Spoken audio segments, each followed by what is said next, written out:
Hello friends, आज हम इस वीडियो में बात करेंगे लुकिज्म के सबसे मिस्टीरियस कैरेक्टर जिनियंग पार्क के बारे में। तो आइए शुरू करते हैं। वर्कर्स का फिफ्थ वीवीआईपी एंड चार्ल्स चोई के 10 जीनियस में से एक जिनियंग पार्क इस कहानी में शुरुआत से एक एंटागोनिस्ट कैरेक्टर रहा है। अजीब सा कैरेक्टर, मैडनेस भरा हुआ, व्हाइट कोट में, एक लैब कोट में हमेशा ये रहता है। और इस स्टोरी में तब नोटिस किया गया जब पता चला कि ओरिजिनल डैनियल इसी की तरह दिखता है। बात करें लुकेस में इसकी अपीयरेंस की तो एक बहुत ही ज्यादा मैड पर्सन, जिसे एक मैड साइंटिस्ट के रूप में दिखाया गया है जो अजीब से एक्सपेरिमेंट करता है, बट ओरिजिनलिटी में ये क्या कर रहा है किसी को पता नहीं। इसे वोलेंस पसंद है और अपनी मैडनेस के कारण ये काफी ज्यादा क्रूअल भी हो जाता है। जो चीज इसे बिल्कुल भी पसंद नहीं आती, अगर वो कोई कर दे तो ये उसके साथ कुछ भी कर सकता है। और ये हम देख चुके हैं जब इसने बिग डैनियल को बुरी तरह से टॉर्चर किया था, उसे बेहोश कर दिया था, उसके शरीर में इतनी सारी नीडल्स घुसाई थी और उसके बाद भी ये वहां पर खड़े होकर स्माइल कर रहा था। वैसे देखा जाए तो टॉम ली और यूजिन के कहने के हिसाब से ये जिनियंग पार्क शुरुआत से ऐसा नहीं है। और ये हमने देख भी लिया है कि जब जिनियंग को जेक की याद आई थी तब वो बिल्कुल ही अलग पर्सन बन गया था, लेकिन जैसे ही ये अपनी मैडनेस में पहुंच जाता है ये उस वक्त पागलपन में कुछ भी कर सकता है। जबकि टॉम ली इसे ढूंढ रहा था, लेकिन जिनियंग पार्क इससे बहुत ही बुरी तरह से नफरत करता है। इसे लगता है कि टॉम ली भी गैब्रियोन किम की डेथ के लिए रिस्पॉन्सिबल है और ये उसका नाम सुनते ही बहुत ही ज्यादा गुस्से में आ जाता है। इसके अलावा जब टॉम ली ने इसके सामने इलाइट का नाम लिया था तब भी ये एकदम पागलपन में जाकर अजीब सी हरकतें करने लगा था।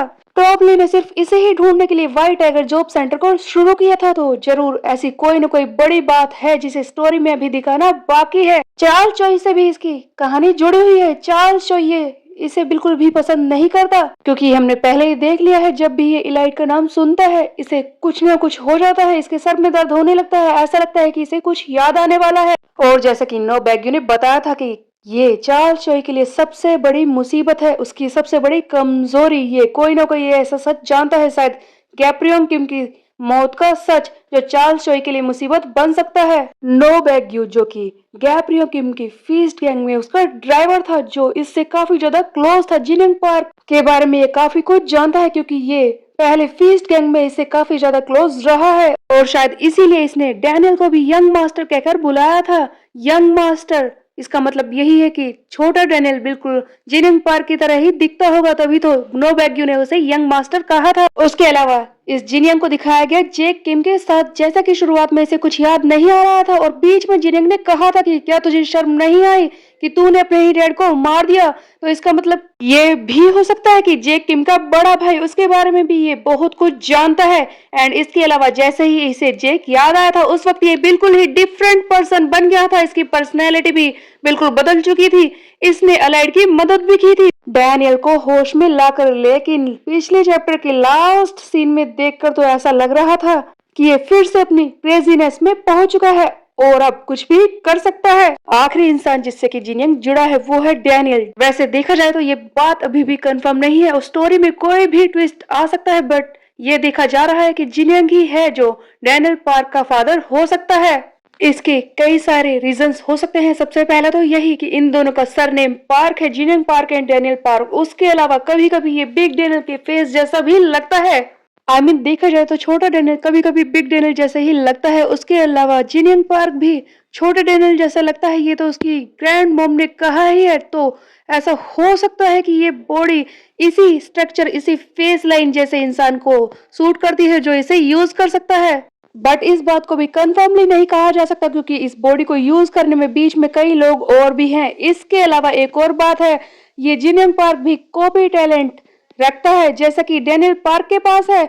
ऐसे ही सिमिलर टैलेंट के साथ जो हान सियोंग भी पोजेस है, वो भी इस कॉपी टैलेंट को यूज कर सकता है। ये बात तो फैक्ट है कि दूसरी बॉडी का इस जिनियंग पार्क से जरूर कोई ना कोई रिश्ता है, क्योंकि चार्ल्स चोई ने ही इसे नई आइडेंटिटी दी है। क्योंकि चार्ल्स चोई जिनियंग का क्लोज कलीग रह चुका है, उसका साथी रह चुका है। एक और सबसे बड़ा रीजन यही है कि जब डैनियल अपने होम टाउन गया था, अपनी बॉडी को जब इसने चेंज कर लिया था, ओरिजिनल डैनियल ने गन से ट्रेनिंग के बाद ये बहुत ही ज्यादा फिट और मस्क्यूलर हो चुका था। उस वक्त इसकी ग्रैंड मदर ने इसे देखकर बिल्कुल जिनियंग पार्क जैसे ही समझा था और ये भी कहा था कि तुम यहाँ पर क्या कर रहे हो। नो बैग्यू का इसे यंग मास्टर कहना भी इसी ओर इशारा करता है। हो सकता है कि जिनियंग डैनियल का फादर हो या फिर उसी की कोई ब्लड लाइन, यानी कि डैनियल का अंकल भी हो सकता है जो कि उससे खून का रिश्ता रखता है। और इस बात को भी कहना गलत नहीं होगा, जैसा कि हमने देखा है कि जिनिंग की कंडीशन कैसी है, वो फर्स्ट एफिलेट में कितने दिनों से रह रहा है, जबकि वो ये बात भूल सकता है कि गैब्रियम किम को किसने मारा है। तो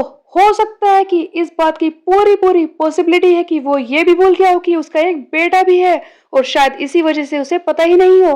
और उस कंडीशन में सैंक्चुअल पार्क, जो अब डैनियल पार्क का डैड दिखाया गया है, उसने उसे पालकर बड़ा किया हो। टॉम ली उसे ढूंढने के लिए इतने दिन से पीछे पड़ा है। हो सकता है कि जिनिंग पार्क टॉम ली से भी छुप रहा हो, और हो सकता है कि अपने बेटे को भी उससे बचाना चाहता हो, इसीलिए खुद की आइडेंटिटी को छुपा दिया, और किसी वजह से वो अपने बेटे को भी भूल गया। इस तरह से उसका बेटा सेफ हो गया। बट क्या जिनिंग पार्क के साथ टॉम ली ने भी कुछ किया है? बात करें इसकी फाइटिंग पावर्स की, एक कॉपिंग एबिलिटी जो सबसे ज्यादा इसके अंदर दिखाई गई है, वही इसकी सबसे बड़ी ताकत है।